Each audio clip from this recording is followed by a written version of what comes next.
You're listening to Catholic Chicago on WNDZ 750 AM. During the next hour, the Archdiocese of Chicago brings you programs about the people, events, and issues that touch our lives. Welcome to Catholic Chicago.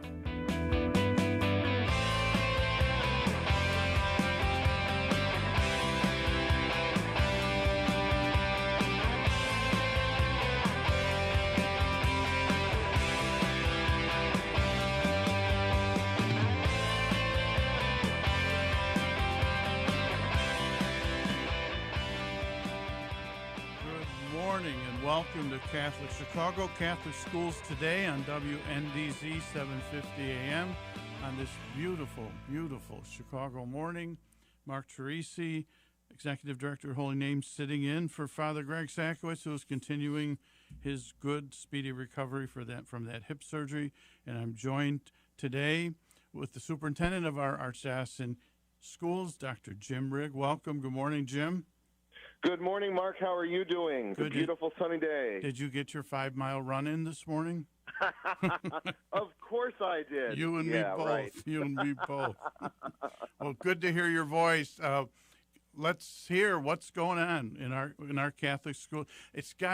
I was just thinking this morning, boy, the kids have to be excited today just to be able to go out in recess in beautiful weather. I mean, we're like turning that corner again.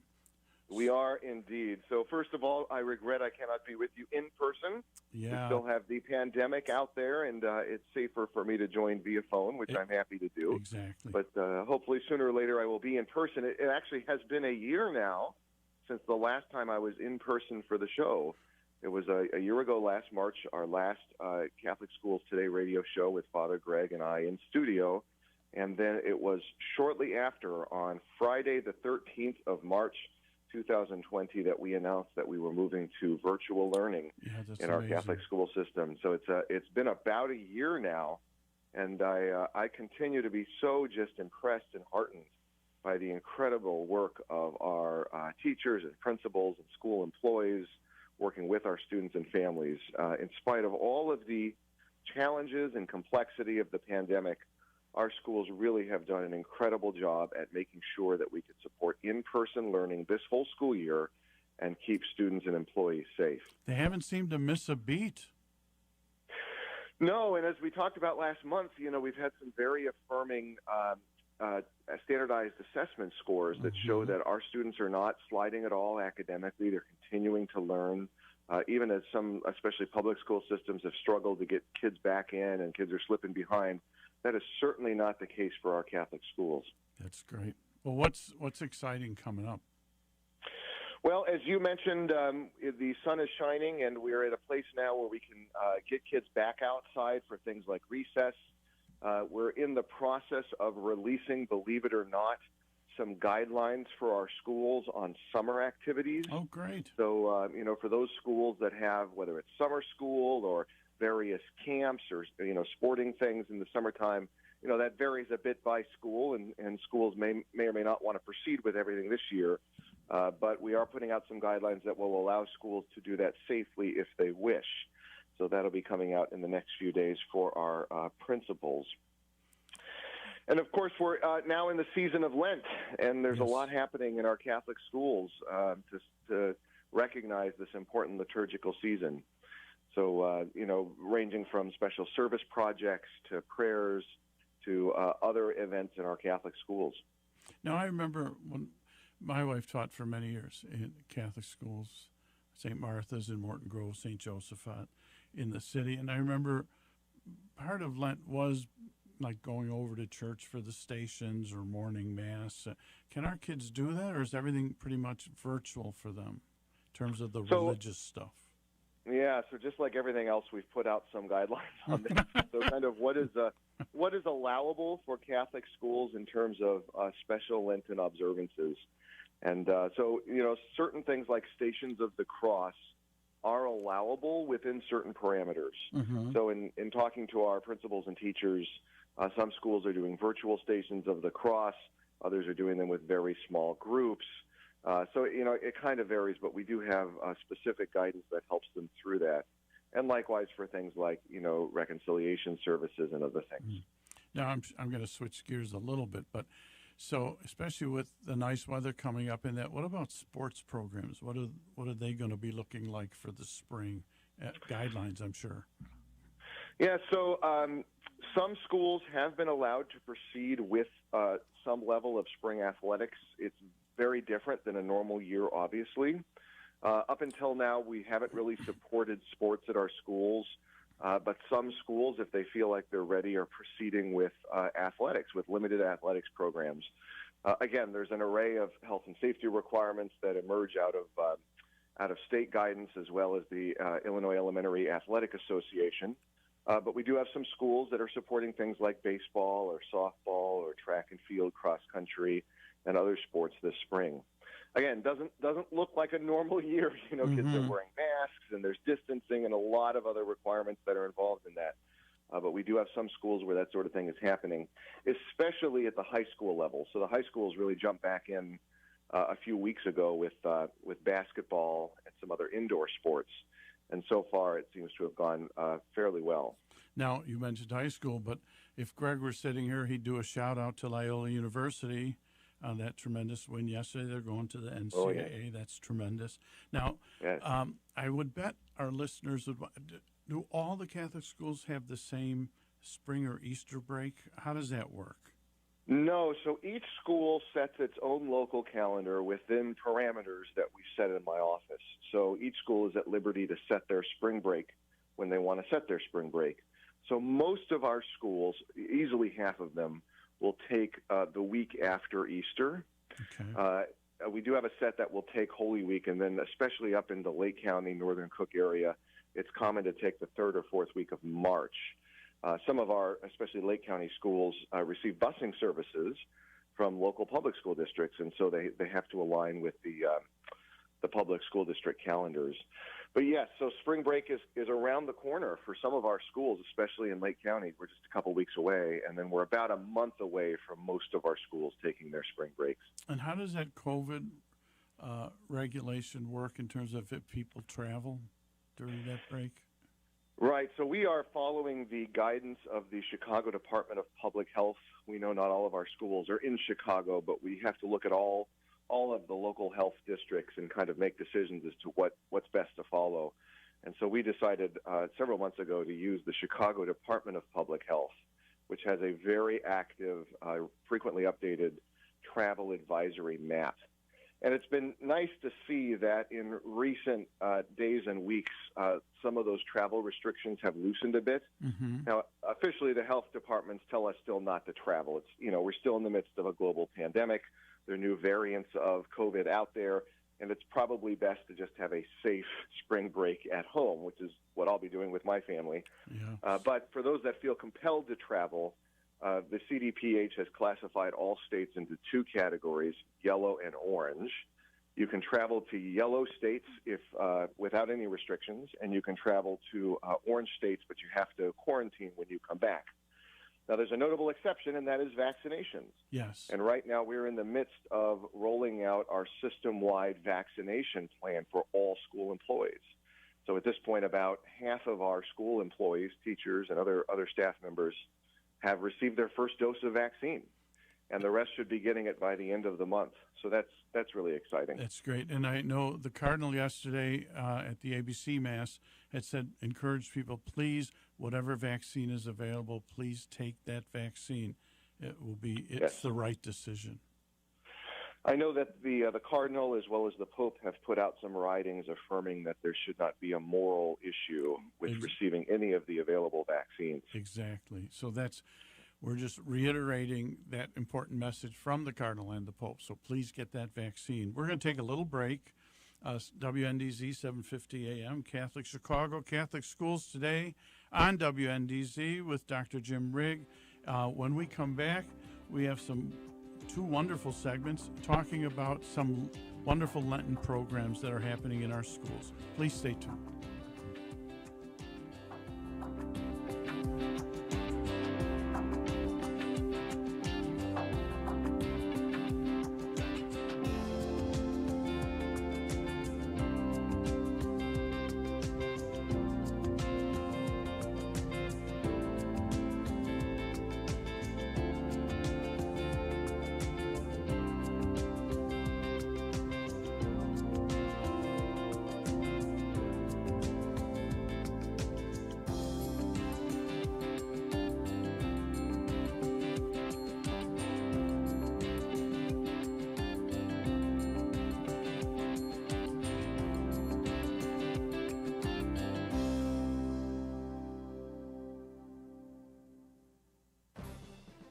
Do you have a gently used laptop or desktop computer that is gathering dust in your home? Consider donating to our Catholic Charities Veterans Computer Project. We will clean out your device, give it new software, and repurpose it for a veteran who is looking for employment. Your gift will make an incredible difference in a veteran's ability to find a job. Catholic Charities provides veteran services throughout Lake and suburban Cook counties, giving participants an array of professional and personal support. Our veterans have served our country, and it is our privilege to serve them. To learn more about Catholic Charities Veterans Services and the Veterans Computer Project, call 847-782-4219. That's 847-782-4219.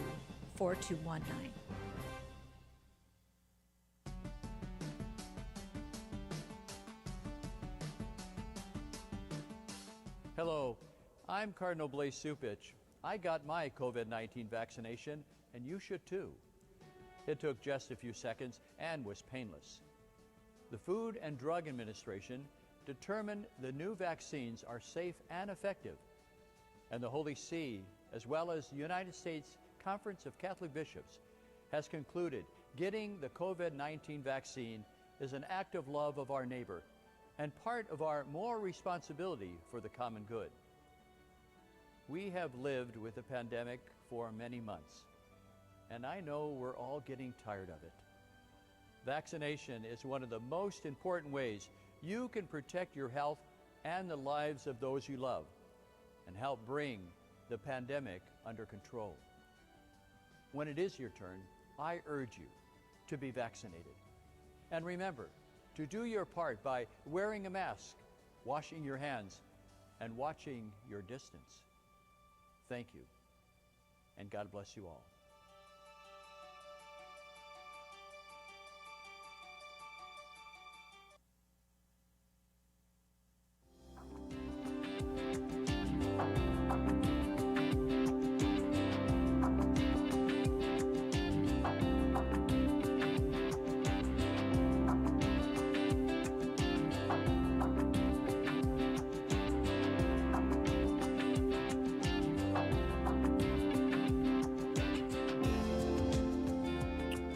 We're back. Catholic Chicago. Catholic Schools today on WNDZ 750 AM on your dial. Mark Teresi, Executive Director, Holy Name Cathedral, sitting in for Father Greg Sakowitz, our host, who is recovering from his hip surgery he's doing.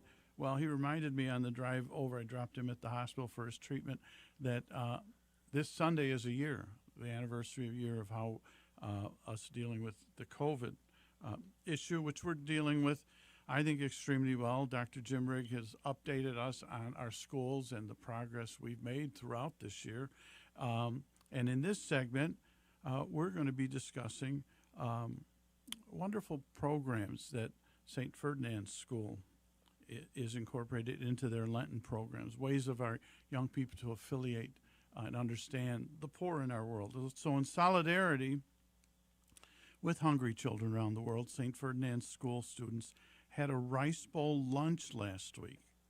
Through having a bowl of rice for lunch, students were able to empathize with people around the world that may be their only meal in a day, or maybe more than a day. Students are collecting money for Catholic relief services during Lent through the Operation Rice Bowl Project. Students prayed for those who are hungry, and they learned how the money they will raise through Operation Rice Bowl will be used to help improve the lives of those in need. I'm happy today to welcome our guest via telephone, Erin Boyle Folino, who's the principal of St. Ferdinand School. You're with us, Erin? I sure am. Thank you for having us, Mark. Great. And Freida, Miss Koko, Kokosioulis, is that how you pronounce your last? That's wonderful. Good. I'm just going to say Miss Koko, though. Yeah, that's what they call me here, so that works. Our 7th grade teacher at St. Ferdinand's, Karina Sweder. Are you there, Karina? Yep. Good morning. Good morning. And you're a 3rd grade student at St. Ferdinand's. And Jayden Hernandez, you're there? Yeah. And you're an 8th grade student. Well, welcome all of you to Catholic Schools Today, WNDZ, and I'm going to defer to Dr. Jim Riggs for his first questions for you. Well, thank Thank you. Thanks, Mark. It's great to be with you all this morning, and it's neat to hear about all of the wonderful things that you are doing at St. Ferdinand School during this season of Lent. Why don't we start with you, Miss Koko? Tell us a little bit about this this Lenten activity involving eating rice and the Rice Bowl Project from CRS. Sure. So basically what happened was school-wide, we wanted the children to kind of get a sense of what it was like to just eat rice and just have one bowl of rice for a day. And really, it was a school-wide effort from Principal Folino about let's just have one lunch, one period a day where the students just eat a rice bowl. And it was kind of a little, like I have to say, walking down and seeing just one rice bowl at each lunch table was a little like, it was visceral. You could see that this is what kids eat throughout the world. And some children, that's all they have to eat. So it was an experience where these kids could actually see it. They could kind of empathize and see what it was like to do so. And that brings it home, where that before, it's a great thing to collect money, but to see it and taste it and feel it is a little different for them, so they could relate to it more. Karina? That's great. I'm sorry. Go ahead. Mark. I was just going to ask Karina, what did you and your classmates think about that?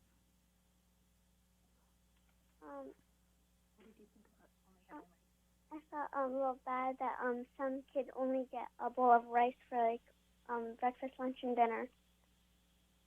Yeah, isn't that something that's all they get? Yeah, it's sad. And what about Jayden? What were your 8th grade fellow students? What were your responses to it? I felt like a lot of us maybe went home hungry that day.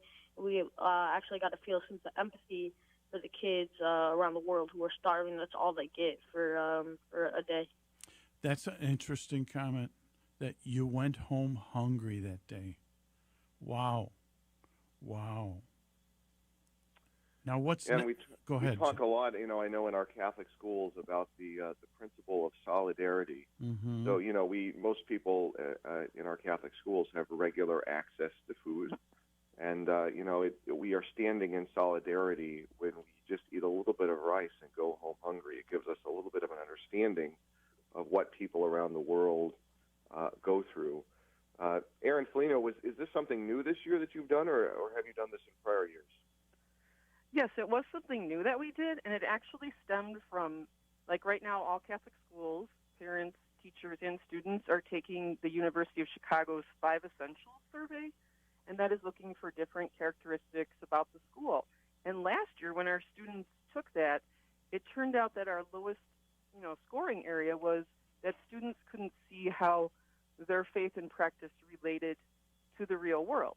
So, as a faculty, we decided to make making that the kids more aware of how their faith can change the world by making it one of our school goals and our school improvement plan. And so we've done various activities, like once a month, for them to see how they can do social outreach things to improve the world. So this was just, one way of making them see, because it's one thing, as Ms. Koko was saying, to get the cardboard rice bowl from Catholic Relief Services and fill it up, and it's another to pray over the rice and watch the videos from CRS that actually show the children in the countries and what they, look like and what their countries and homes are like, and then to actually experience, as Jayden articulated too, just what it's like to just be fed a bowl of rice and how that feels later in the day. What other kinds of events? You talked about other things that you're doing. I noticed here you have a soup bowl, SOUP bowl. Can you share some of the other events that you've been involved with at St. Ferdinand's? Sure. So that was an activity we did in November, and that was to encourage the kids it was like a contest to bring in cans of soup, see which homeroom could bring in the most cans of soup, and all of the soup was going to be headed to the food pantry, which is right across the street from St. Ferdinand Parish, and which is actually run by our 8th grade teacher, Mr. Mike McGinnis. Wow. So, in the cafeteria, which is the only place really where the kids path cross, we started stacking up the soup cans. We had like a field goal symbol there, and then we collected over 3,000 cans, which is really a good visual, for the kids to see. And I know some of the kids use their own money to go to the grocery store with their parents, or some kids just went shopping with their parents to pick up the cans, and it was a beautiful thing to see. Jayden, was your class involved with that?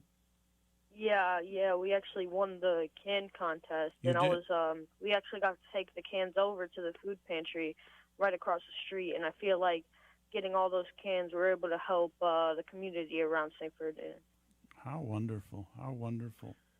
Now, Let's go maybe ahead. back to you, Miss Koko. Tell us a little bit about why these types of activities, eating rice or, giving canned food to others. Why is this important for kids at Catholic schools? What are you sort of hoping that they will learn from this? That's a great question. And I think, we talk a lot about being the hands and feet of Jesus. So it's wonderful to, just actually see the kids, actually do something about it and get excited about it and see the impact, especially with the soup drive and the rice bowl, to actually see the impact of the soup drive where they actually walked it over to the food pantry and were able to help Mr. McGinnis stack up the food pantry.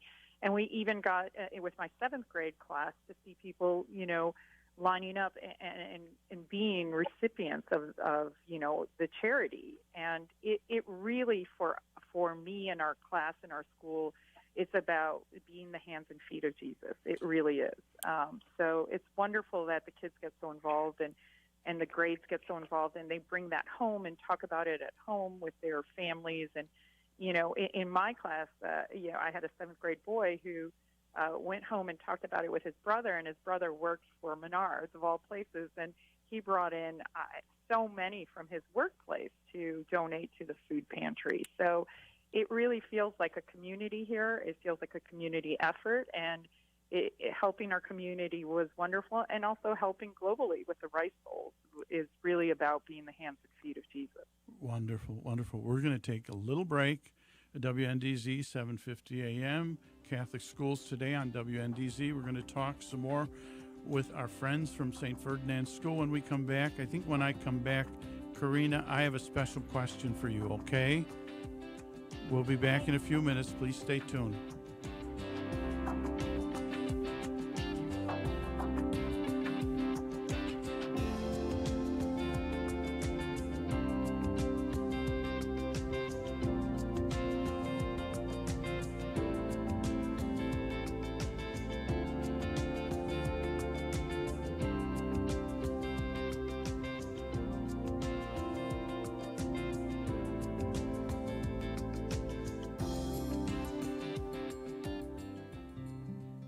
Hey, it's Timothy Johnston here from Liturgy Training Publications. Over the past few months, I'm sure you've found yourself at home more, whether it's working from home or watching live stream masses on Sunday mornings. As we began adjusting to this at the beginning of the pandemic, one of the things I missed the most was gathering with friends at the parish. That's why we at LTP have created this new virtual gathering series called Living the Sunday Word.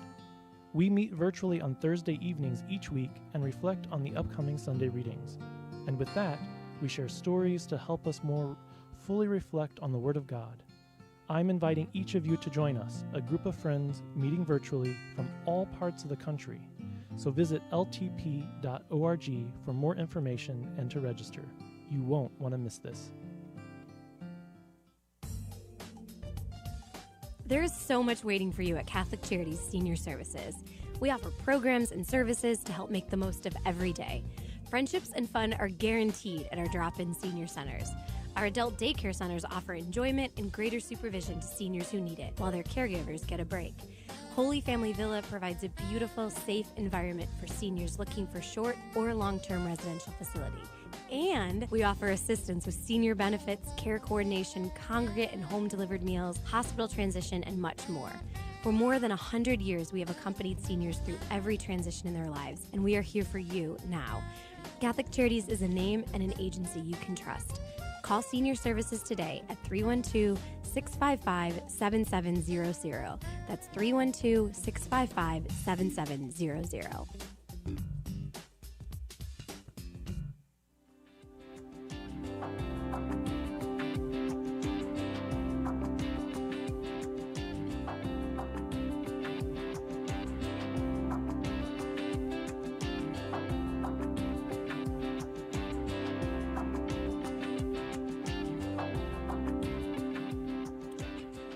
We're back.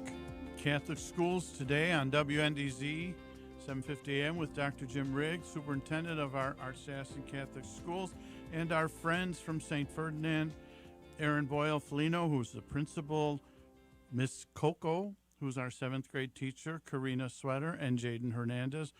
Karina's 3rd grade, Jayden's 8th grade. Karina, I said I was going to have a question for you. Are you ready? Can you talk real loud when I ask the question and then give me your answer, okay? Okay. Why do you love St. Ferdinand School? Because it appreciates the poor kids, and it's and all the teachers are really nice, and and everyone that works here is really nice to me, and my friends are also nice. Now, I shouldn't ask this question. Do you have a favorite teacher? No. That you love them all, right? Yes, they're all nice. You should run for public office. That was very good. That's a very safe answer. Go ahead, Dr. Jim.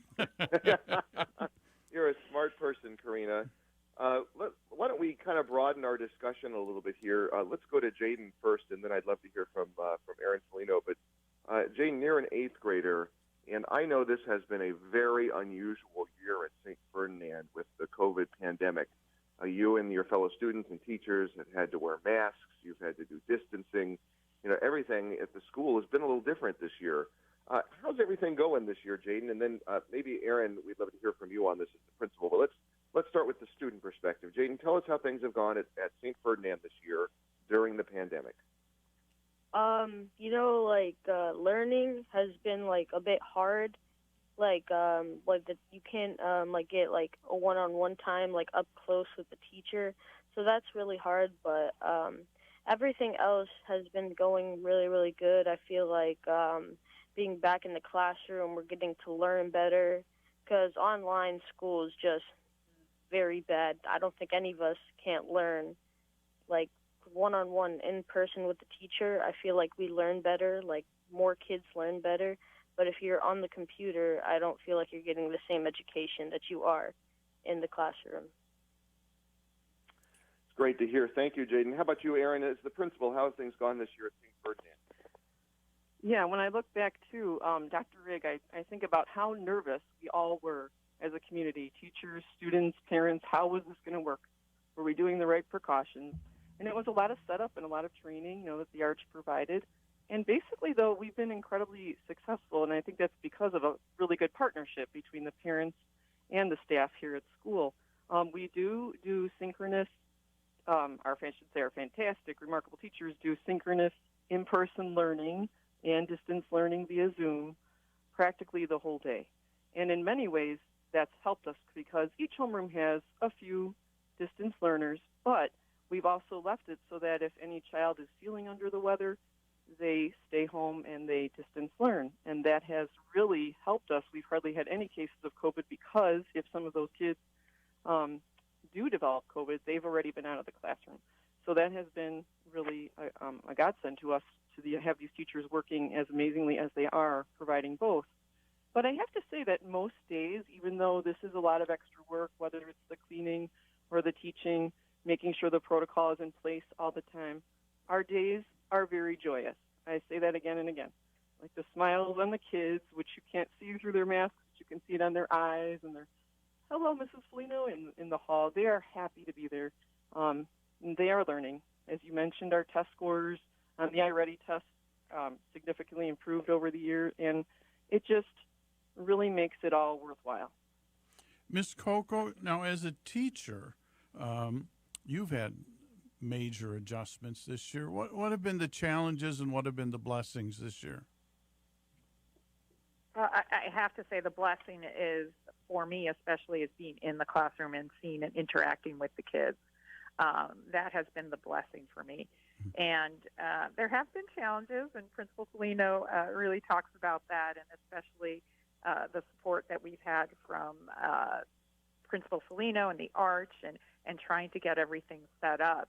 And really what ends up happening is it's like necessity creates all these kind of cool things that you try out. Like for me, it was really important that my classroom, even if they were distance learning or if they were in person, that they had the same type of experience. So finding, things like Jamboard, where we could both work on the same material at the same time, or trying to get, trying to be creative in a way to get small groups with distance learners and in-person learners.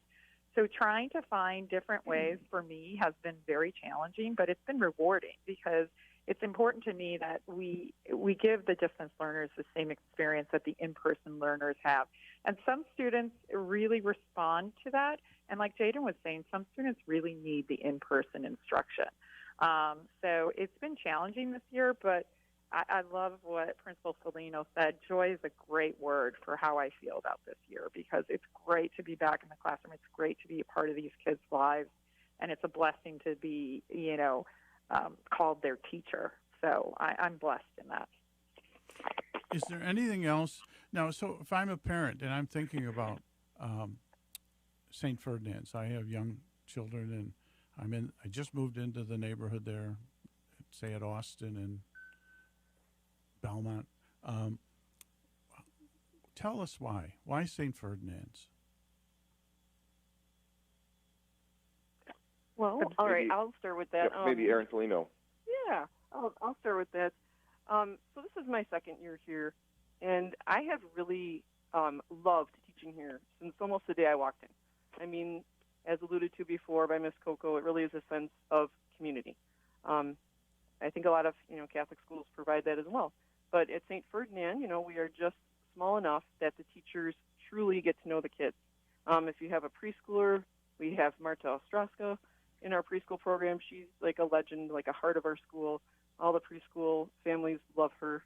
All the way up through our junior high, where we have a wonderful team of teachers that the kids all experience their different styles, and they are well prepared when they leave here to conquer the challenges of high school.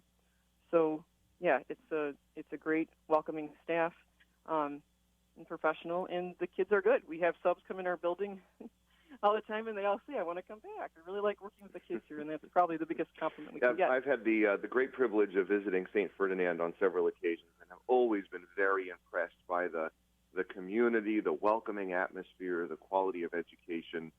You all really do a good job at St. Ferdinand. Erin, just tell us, we still have families out there looking to enroll their kids in Catholic schools. Can you give us a phone number and a website for St. Ferdinand School in case people are interested? Absolutely. So St. Ferdinand's phone number is 773-622-3022. Our website is www.stferdinandschool.org, and Saint is actually spelled out in that. We would love to see anybody and give you a personalized tour of our building. We do COVID-safe personalized tours at all of our Catholic schools, and in addition to St. Ferdinand, there are 198 other great Catholic schools out there. So, I'd invite people to go to the Archdiocesan website, archchicago.org. You can click on the schools link, and we have a great school finder. All you have to do is plug in your zip code, and it will identify some great Catholic schools near you. You can't go wrong with any of them, but each school is a little bit different. And so we'd encourage you to make an appointment to visit a Catholic school and walk around. And before we close this segment, I want to thank everybody. But Karina and Jayden, do you want to do a shout-out, Karina, first, to whoever's listening, your family, your friends? Hello. Oh, hello. And Jayden, what about you? I'd like to shout out to my parents who have brought me to this wonderful school, and help this school has just helped me grow throughout the years that I've been here. Oh, wonderful, wonderful. Well, I'd like to thank, and I'm sure Dr. Jim Rigg would too, our guest today from St. Ferdinand School. You've created just a wonderful, wonderful picture of a wonderful school. And you know what you've done?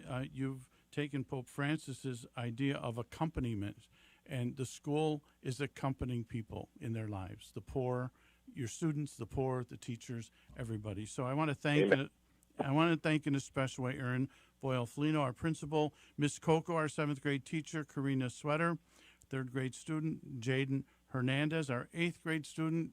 Jayden, good luck to you in high school, and thank you, everybody from St. Ferdinand's, and Dr. Jim Rigg and I will be back in a few minutes. Please stay tuned. God bless.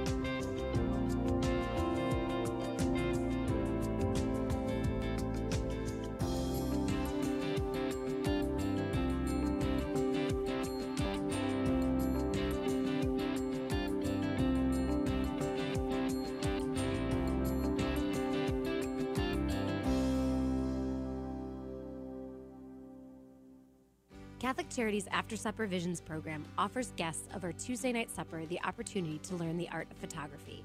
These talented guests, who are often experiencing homelessness, are offered disposable digital cameras, and they work with volunteer professional photographers to learn the basics of taking photos. Then the artists go out and capture images on film of anything they find to be beautiful or interesting in the world. Their photos are amazing. Visit AfterSupperVisions.com to learn more about the artists and their artwork. Follow us on Facebook, Twitter, Instagram, and LinkedIn too. At After Supper Visions, we are developing film, talent, and hope. The Cemetery Ministry is a core ministry of our Catholic faith tied to the corporal works of mercy. It's comforting to know that our Catholic cemeteries are caring for the remains of our loved ones awaiting the resurrection. There are 44 Archdiocese of Chicago Catholic cemeteries willing to help you in your time of loss. Call 708-449-6100 or visit CatholicCemeteryChicago.org. Catholic Cemeteries, serving the Catholic community since 1837.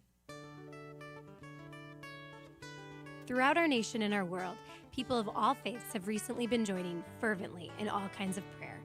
They have found that coming together in prayer is a source of comfort and strength. In this spirit of unity, the Archdiocese of Chicago has introduced a call to prayer, a telephone line dedicated to prayer. If you would like to join with another person in prayer, call 312-741-3388. This line is staffed from 9 a.m. to 9 p.m. daily with parishioners from across the Archdiocese of Chicago. These volunteers are here to listen to you, offer support, and pray with you. A call to prayer includes a 24-hour voicemail and email options as well. Experience this wonderful opportunity to join with people just like you who trust in the power of prayer. That phone number again is 312-741-3388. Let's pray together today.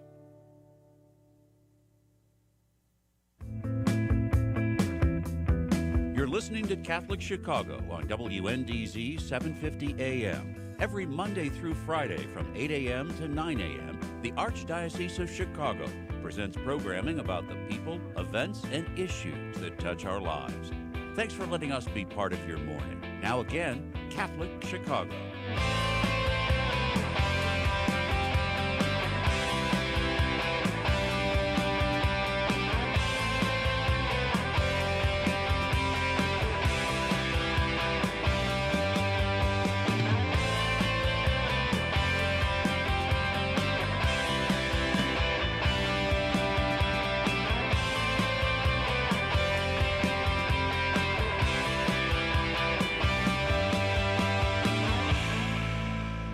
Back, Catholic Chicago, Catholic Schools Today on WNDZ 750 AM.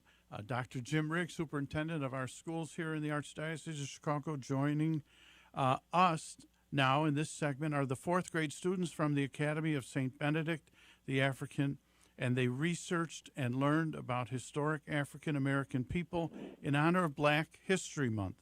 Students summarized their research, created a costume to present their historic person via a video. These videos were compiled to create a unique wax museum. Students, what a wonderful idea. Students chose historic figures like Duke Ellington, Nina Simone. I'd like to welcome Susie Hawks, the fourth grade teacher. It sounds like it was your idea, Miss Hawks. And hello. Good morning. Good morning. And Chloe Little, fourth grade student. Is that right? Welcome, yes. Chloe. And then Kennedy McGee is joining us. Yes. So welcome to Catholic Schools Today. And Dr. Jimrig, I will hand off the first question to you. Well, thank you, Mark. It's great to be with all of you. This sounds like such a neat project. I've, of course, had the opportunity to go to the Academy of St. Benedict the African many times there in Inglewood, and I really enjoyed the recent contribution to the virtual African American Heritage Prayer Service that was broadcast via YouTube last month. So all of this was in conjunction with Black History Month. And maybe let's start with you, Ms. Hawks. Tell us a little bit about this particular project, this research project, and creating a costume as part of the Wax Museum. Tell us a little bit about this project and what you were hoping kids would learn. Yeah, of course. So this project is actually something that I've been doing last year too, and what our question was this year was, how are we going to make it virtual? So what happened was in January, we focused on picking a famous African American. We researched them, and then in February, during Black History Month, we wrote a research paper for them, and then we did our Wax Museum videos. So what you see is the culmination of 2 months of very hard work. Every single day, the kids were working so hard on their projects. And we did this in order to celebrate, honor, and learn Black history. I think it's important. It's especially important today because with everything going on with the pandemic and the Black Lives Matter movement, Black history isn't something that just happened 100 years ago or 50 years ago or 20. It's something that's happening now, and our kids are living it. So that's why we thought that this would be a really great project to showcase different African Americans who may not be talked about as much as, let's say, Dr. King or Rosa Parks. So the kids did a wonderful, wonderful job, and we're happy to be on today. Chloe, who did you research? What did you learn from this project? I learned that my person was Nina Simone, and that all of the Black people was all amazing, but the person that I had was amazing too. She was a jazz singer, and she loved to sing, and she was an activist. And what did she do? What did she do as an activist? What does that mean? Do you know? Yeah, she fought for Black lives, and she sang about Black people and freedom, and she wanted freedom and life for Black people. Boy, beautiful. Did you learn a lot? You sure did. And Kennedy McGee, are you there? Yes. And who did you study and what did you learn? I learned about Kamala Harris, and she's a vice president, and she helped like normally to do many things in her life. She was like she was on the judge and stuff. Mm-hmm. And she was senator. Yeah.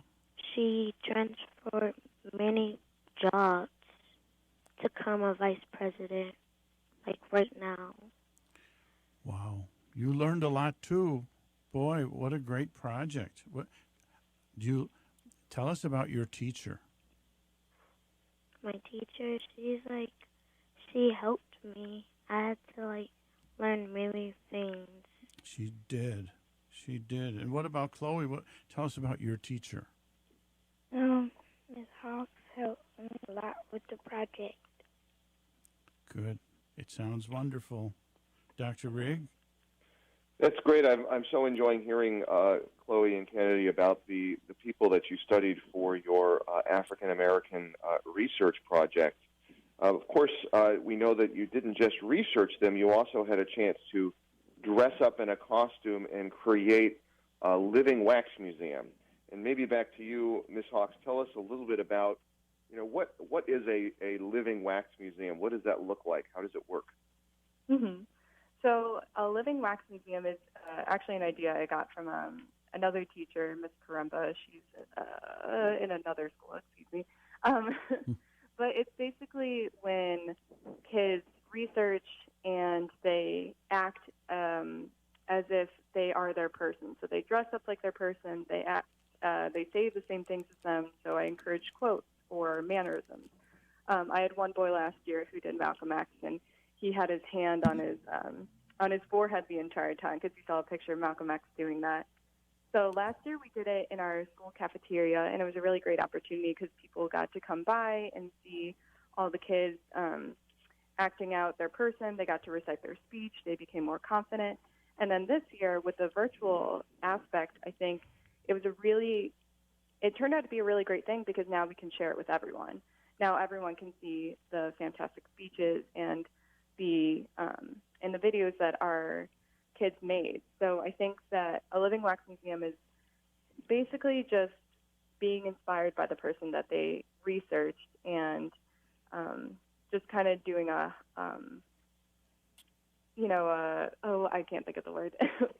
Like just trying to respect them and honor them as much as possible. Now, I understand we're going to see a little video clip of, I think it's Chloe's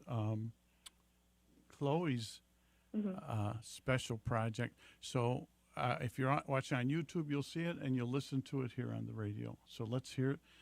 I'm excited about this. I was born in 1933.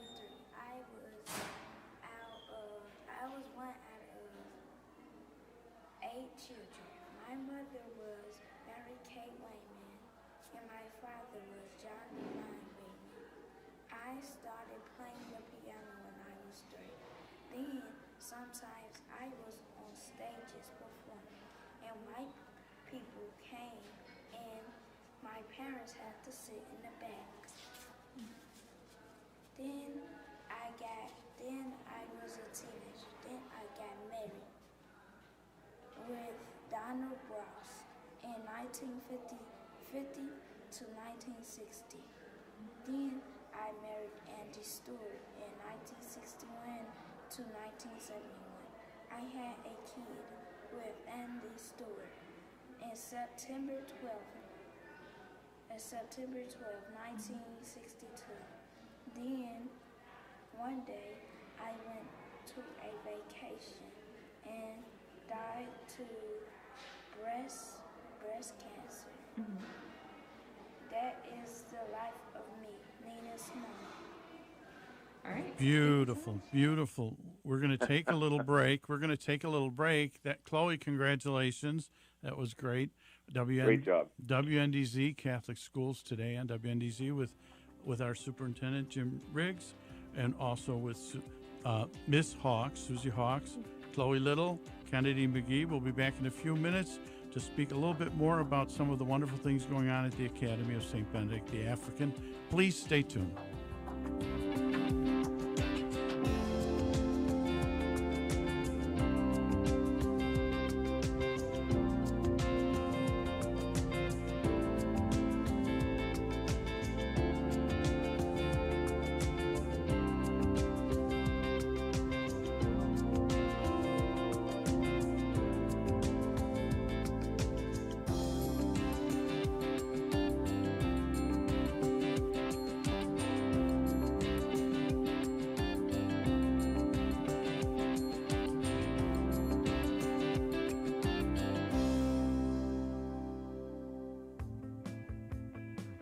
We invite you to watch Catholic Chicago this weekend, featuring a conversation with Cardinal Blaise Cupich and video highlights from across the Archdiocese. Here's host Todd Williamson. The effort to get vaccinated, why the Church is helping to spread the word. We'll go inside the classroom as a national study shows how Chicago's Catholic schools are keeping students on track during the pandemic. And too many people are going hungry. We'll visit a food pantry where Catholics are working to meet that need. Watch Catholic Chicago Friday at 7 p.m. on Chicago Loop Cable, Channel 25, and Sunday afternoon at 3 on the Comcast Network, Channel 100.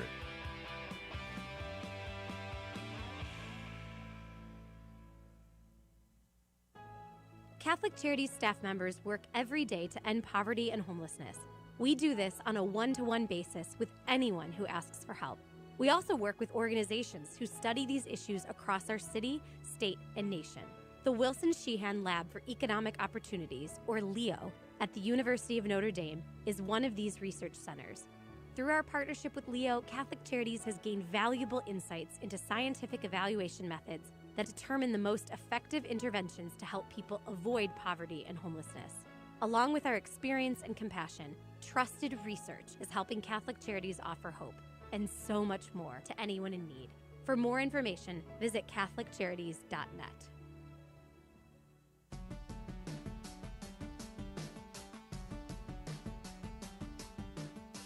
Hello, I'm Cardinal Blaise Supich. I got my COVID-19 vaccination, and you should too. It took just a few seconds and was painless. The Food and Drug Administration determined the new vaccines are safe and effective, and the Holy See, as well as the United States Conference of Catholic Bishops, has concluded getting the COVID-19 vaccine is an act of love of our neighbor and part of our moral responsibility for the common good. We have lived with the pandemic for many months, and I know we're all getting tired of it. Vaccination is one of the most important ways you can protect your health and the lives of those you love and help bring the pandemic under control. When it is your turn, I urge you to be vaccinated. And remember to do your part by wearing a mask, washing your hands, and watching your distance. Thank you, and God bless you all.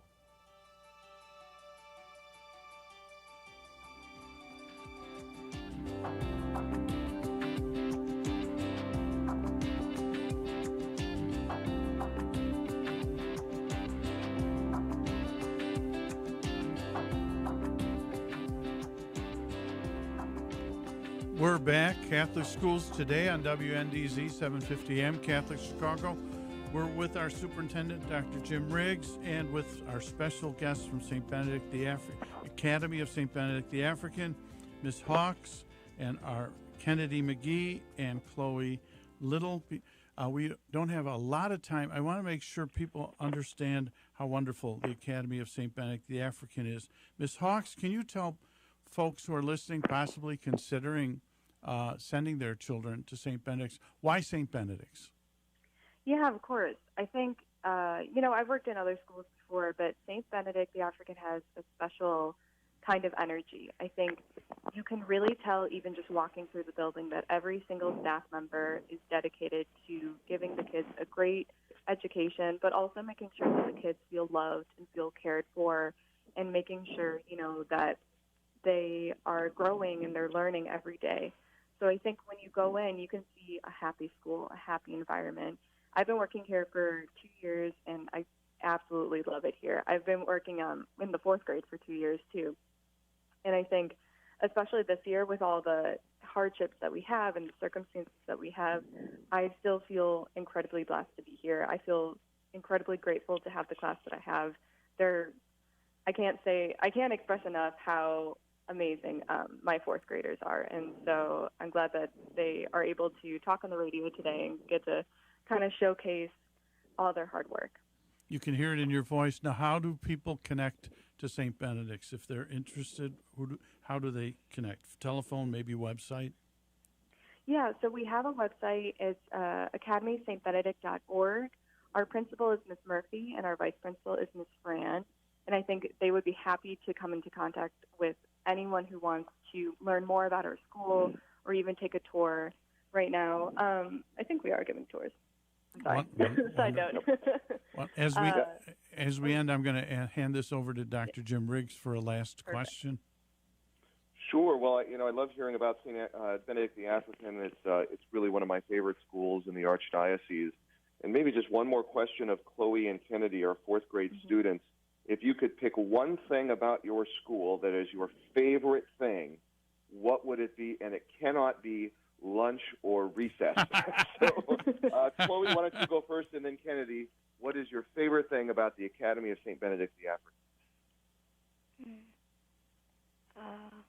To be kind and wearing our Be Kind shirt. Oh, wonderful. Wearing the Be Kind shirt. I love it. How about you, Kennedy? Having respect and care, and normally getting new friends. Wonderful. So care and respect, and did you say you have new friends? Yeah. Well, isn't that wonderful? We're going to bring this part to a close, and then I'm going to ask Dr. Jim for closing comments. So I want to thank Ms. Hawks, fourth grade teacher at Academy of St. Benedict the African. I want to thank Chloe Little and Kennedy McGee, fourth graders, who were involved in a wonderful wax museum project, creating wonderful, great African-American people in honor of Black History Month. They learned a lot. They shared a lot with us today. So thank you all for being with us on Catholic Schools Today on WNDZ. So you have a great day. Thank you so much for having us. Yeah, God bless. And then, Dr. Jim, any closing comments today? Anything you want to share with us in terms of things coming up with the schools? Well, we always have a lot going on, and of course we're preparing for Easter and all of the end-of-year activities that happen at schools, graduations and award ceremonies. So all of that will be COVID safe this year. But I just want to say how just really encouraged I am hearing the great things at St. Ferdinand and St. Benedict the African. I love this show because it gives me yet another window into the life of our Catholic schools. I'm out a lot. I interact with the schools a lot, but it's just so gratifying to hear about the great things happening in Catholic education in the Archdiocese of Chicago. So I just want to thank all of our guests today. Thank you for all of your great work on behalf of our schools, even amidst the complexity of the ongoing pandemic. Very, very well said. And a pleasure being with you again, Dr. Jim. And thanks for your great work with the schools. And we are going to wrap it up at Catholic Chicago, WNDZ, 750 AM on your dial. Catholic Schools Today with Dr. Jim Rigg, our superintendent of Archdiocesan Catholic Schools. We had a great show. Thanks to Vince Garcelli. Thanks to Michael May and Brian Brock, our producers today. And let's enjoy this weather. If you see somebody running by the lake, putting his miles in, it's probably Dr. Jim Rigg. Okay, well, yeah, right. Okay. Have a great day. God bless. You too.